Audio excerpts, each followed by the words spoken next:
Today we're going to learn the concept of arrays in VBA. And to do this, I have a small exercise for you. Basically here I have the sales in 4 of my countries, and for each one I want to create a report. So I want to create a new sheet and I want to put the sales number in cell A1. So let me show you the result. Basically, if I click here play, you can see that I have my 4 countries, India, France, Colombia, and Japan, and I have the sales here. To get this window, you can just do Alt F11 and you get the window. I have a new module. To create a module, you just right click here, insert, and you do module.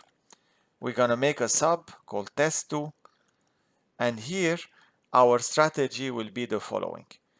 I want to create an array with 2 dimensions so I can store all this data in the array, and then based on this I want to read the data and create a sheet for each of the countries and put the number. So let's start by creating an array. You can do dim, A is the name of the array. We open parentheses. Here we have 4 rows, right? So we're going to do 1 to 4, comma, 2 columns, we do 1 to 2. The default for arrays is 0. It starts at 0. But it's easier to start at 1 and define it like this, because then you will be able to understand it and go through the array in a more easy manner. So here is my array. To start filling the array, I need 2 for loops. One for loop will go through the rows one by one, and one for loop will go through the columns. So I'm going to do dim r and c as integers, and then I'm going to do for r is equal to 1 to 4, because we have 4 data points. Then here we can go and put next r. We use tab for c is equal 1 to 2. And then we can go with tab here and do next C. Here I need to fill the information. So if I do A, what is my row for A? It is R, right? Because this is the index that we are using. And my column is C. So this is my array. I need to fill from data that is here. The problem I have here is that it doesn't start at 1. It starts at 4. So I need to adjust it a little bit. So if we do sheet 1, because that's the name of the sheet, dot cells, I have the row and the column. If I do R and C, I have a problem. First, let's say 1, 1 here. So 1 and 1. It will just take A1. I don't want it to take A1. I want it to take A4. So what does it mean? It means I have to add 3 from here to get this data point, right? So here we can do plus 3. If I don't want to hard code it, I can just have another variable and do constant. So const, we can say start row as integer is equal to 3. And here we can just copy this and put it here. So here I'm adding always 3, but my column is correct. And I'm filling the data. Just to show you, if we do view, we have something called local windows. If we just put here a breakpoint and I just press F5 to run it, if you see here, let's just close the immediate window and bring this up. I have my array here. So if I click, I can see what I have. For example, if I look at A2, you have Colombia and 56, which is what I want. If I look at A4, what do I have? I have India and 98, which means that it is correct. So I'm just going to remove the breakpoint and run it. Let's move now to creating the sheet. So I'm going to do dim wk as workbook and dim sh as worksheet. First of all, we're going to set the workbook to this workbook. Remember, when you have objects like this, you have to use the set. So wk equal this workbook. This is a command that tells Excel that I want this wk to be the workbook that I have. And then we need to start creating new sheets. So to do this, I need to create an index and I need to go through the rows that I have in my array.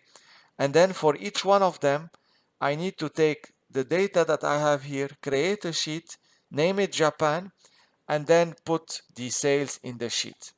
So let's use R in this case again.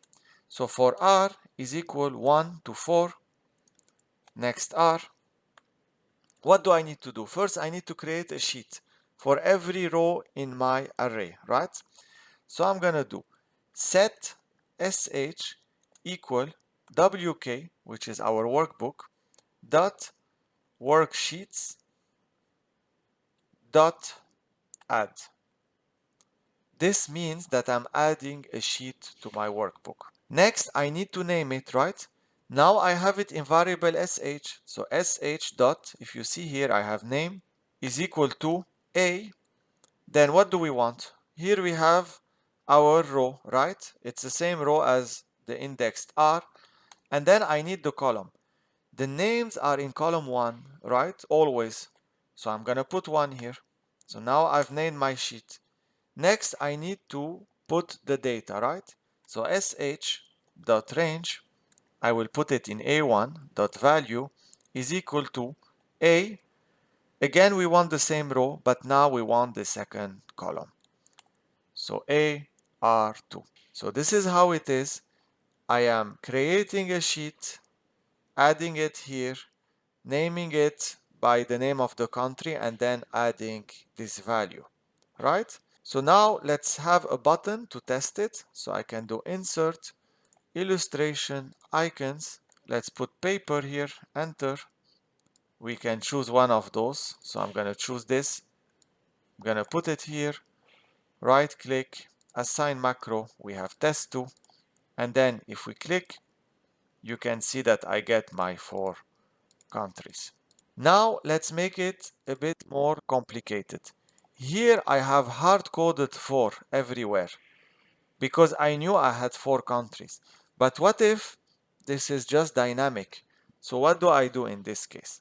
So I can come here and add another variable called last row as integer. If you have a lot of data, you can use long. And then I'm going to try to find what is my last row in the data. So I'm going to do last row is equal to sheet 1, because that's the name of the sheet, dot range. Where do I start? A3, right?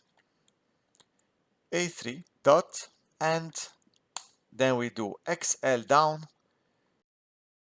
So here I'm telling Excel, start here, go down until you find the first blank. Can do dot row, so we get the row for it. And then let's do a message box, last row.